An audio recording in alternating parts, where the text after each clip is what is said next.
Genesis chapter 37. Joseph and his brothers. Jacob continued to live in the land of Canaan, where his father had lived, and this is the story of Jacob's family. Joseph, a young man of 17, took care of the sheep and goats with his brothers, the sons of Bilhah and Zilpah, his father's concubines. He brought bad reports to his father about what his brothers were doing. Jacob loved Joseph more than all his other sons, because he had been born to him when he was old. He made a long robe with full sleeves for him.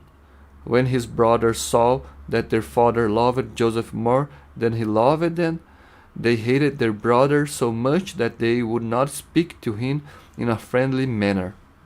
One time Joseph had a dream, and when he told his brothers about it, they hated him even more.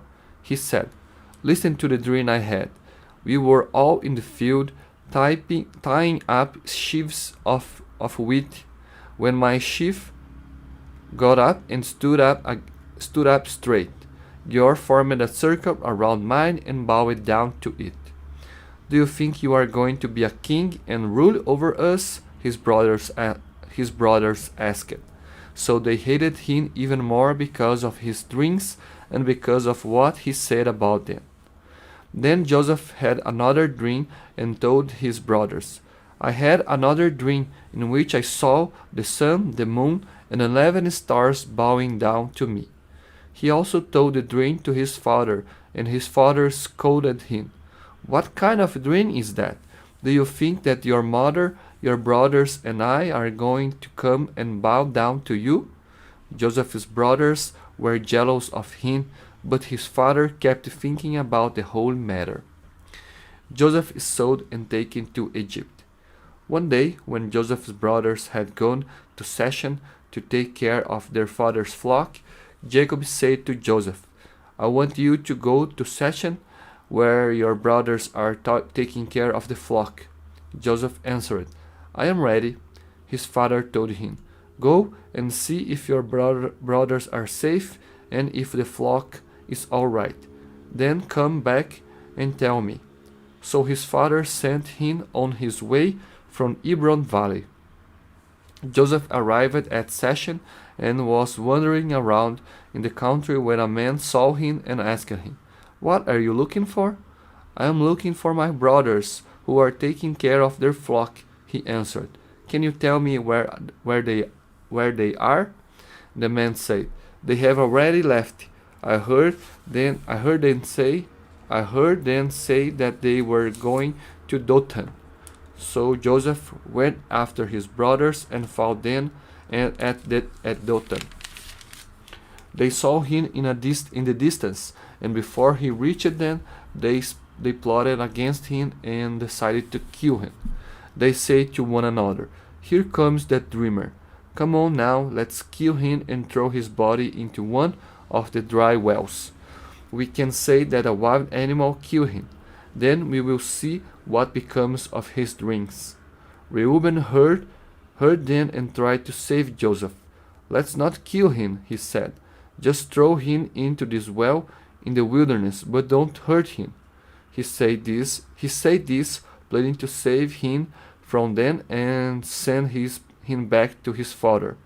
When Joseph came up to his brothers, they ripped off his long robe with full sleeves. Then they took him and threw him into the well, which was dry. While they were eating, they suddenly saw a group of Ishmaelites traveling from Gilead to Egypt. Their camels were loaded with spices and resins. Judah said to his brothers, What will we gain by killing our brother and covering up the murder? Let's sell him to these Ishmaelites. Then we won't have to hurt him. After all, he is our brother, our own flesh and blood." His brothers agreed, and when some Midianite traders came by, the brothers pulled Joseph out of the well and sold him for 20 pieces of silver to the Ishmaelites, who took him to Egypt. When Reuben came back to the well and found that Joseph was not there, he tore his clothes in sorrow. He returned to his brothers and said, "The boy is not here. What am going to do?" Then they killed a goat and dipped Joseph's robe in its blood. They took the robe to their father and said, "We found this. Does it belong to your son?" He recognized it and said, "Yes, it is his. Some wild animal has killed him. My son Joseph has been torn to pieces." Jacob tore his clothes in sorrow and put on a sackcloth. He mourned for his son a long time.